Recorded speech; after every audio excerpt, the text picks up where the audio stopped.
કૃષ્ણ। જો આપણે અત્યારે છે ને બ્લોગની શરૂઆત સાંજે 7:15 વાગે કરીએ છીએ।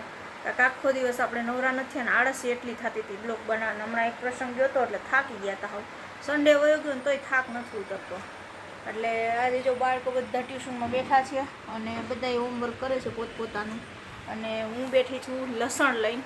અરે હાલો બધા લસણ, કોની ઘરે બહુ લસણ જોઈએ છે ફોલવાનું કોમેન્ટ કરજો। મારે તો બહુ જ લસણ ફોલવું પડે છે, નકરું લસણ જ ખા કરે છે। એટલે લસણ ફોલીએ છીએ અને આગળ કંઈક જમવાનો પ્લાન કરશું ને હવે સાંજનો, એટલે એ પણ આપણે કરશું। જો આપણે બનાવવા છે અત્યારે પીઝા। આપણે સાંજે બ્લોગ ચાલુ કર્યો હતો એટલે આપણે ખાવાતા બર્ગર, પણ પછી એમ થયું કે લાઈને પીઝા ખાઈ લઈએ, કારણ કે બહારના તો ખવાય નહીં, એટલે ઘરે બનાવશું। અને પીઝાનું બધું વસ્તુ આપણે લઈને કમ્પ્લીટ રાખ્યું છે। હવે પીઝા બનાવવાનું સ્ટાર્ટ કરશું ધીમે ધીમે।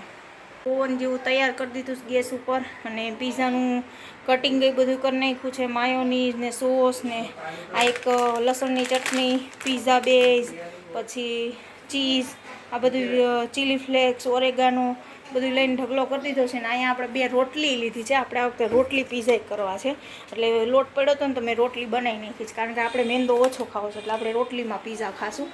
અને આ 2 ઢગાવને છે ને પીઝા રોટલામાં પીઝા ખવડાવશું। એક આપણે જો એક આ બધા પીઝા છે ને આવી રીતના તૈયાર કરી, આ છે રોટલી પીઝા બનાવવાના।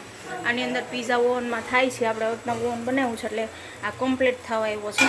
અને આવી રીતના આ છે મોરો ગુડુ માટે, અને આ બધા તીખા પીઝા એકારે કમ્પ્લીટ કરી દઈએ પ્લેટફોર્મ ઉપર, એટલે ખાલી શેકવાના જ રહીએ આપણે।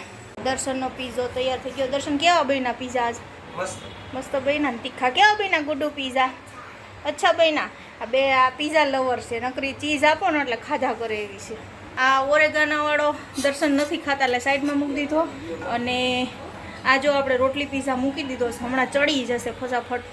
આ રોટલા કરતાં મને તો આ પીઝો ગમ્યો, ફટાફટ હમણાં ચડી જશે। નીચે છે ઘી લગાવી અને રોટલીમાં મૂકી દીધું છે, અને આ એક તૈયાર છે। બસ પીઝા થઈ ગયા કમ્પ્લીટ। ચલો બધા જમવા। ગુડુ કે બધા હાલો ખાવા કે ચલો। હા મસ્ત પીઝા કા।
બધાને જો બપોરના ગુડ આફ્ટરનૂન, કારણ કે બપોર થઈ ગયો છે। આપણે સવારમાં તો વિડીયો લેવાનો ટાઈમ નહોતો, એટલે બપોર થઈ ગયો ને આપણે બેસી ગયા જમવા રોટલીને એવું બનાવીને, કારણ કે સવારમાં તો દર્શનનું ટિફિન જતું રહ્યું હોય, એટલે આપણે જમવા બેસી ગયા। જમવામાં શું છે એ પહેલાં તમને બતાવી દઈએ।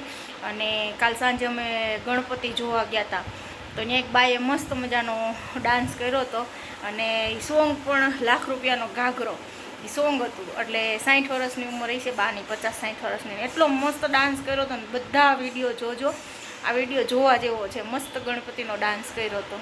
જો બપોર જમવા બેસી ગઈ છું, એટલે એમાં રોટલી છે, દૂધી બટેટા ટમેટાનું શાક છે, 3 ચટણી વેફર તળી છે આપણે, ટમેટાવાળી છે, આ સાબુદાણા બટેટાની છે, અને આ ચોખાની છે।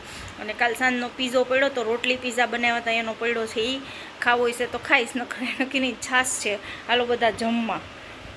હાલો મિત્રો જો સાંજ પડી ગઈ છે અને આપણે બનાવીએ છીએ થેપલા। રસોડામાં આવી ગયા છીએ, એટલે આજે છે થેપલાનો પ્રોગ્રામ। રોજ શેનું શાક કરવું એ જ બાયુની ચિંતા હોય। એક તો કે રોજ શેનું શાક બનાવવું, એક તો ખાતા હોય 2-3 શાક, એટલે અત્યારે આપણે લસણિયા થેપલા કરીએ છીએ, લસણવાળા ખાલી, બીજું કોઈ મસાલા નહીં. એટલે કે એના અંદર સાદા બધા મસાલા, લસણ, બીજું ધાણા ભાજીને એવું તો દર્શન ખાય નહીં, મરચું નાખ્યું નથી.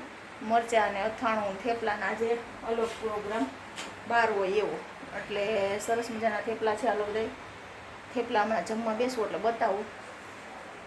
જો સવારમાં આપણે બધા ટ્યુશનમાં આવીને બેસી ગયા છે અને આજે બ્લોગ મૂકવાનો હતો એટલે હું કોઈ એન્ડ કરી દઉં. તો મારો બ્લોગ સારો લાગ્યો હોય તો લાઈક કરજો, શેર કરજો અને સબસ્ક્રાઈબ કરવાનું ભૂલતા નહીં.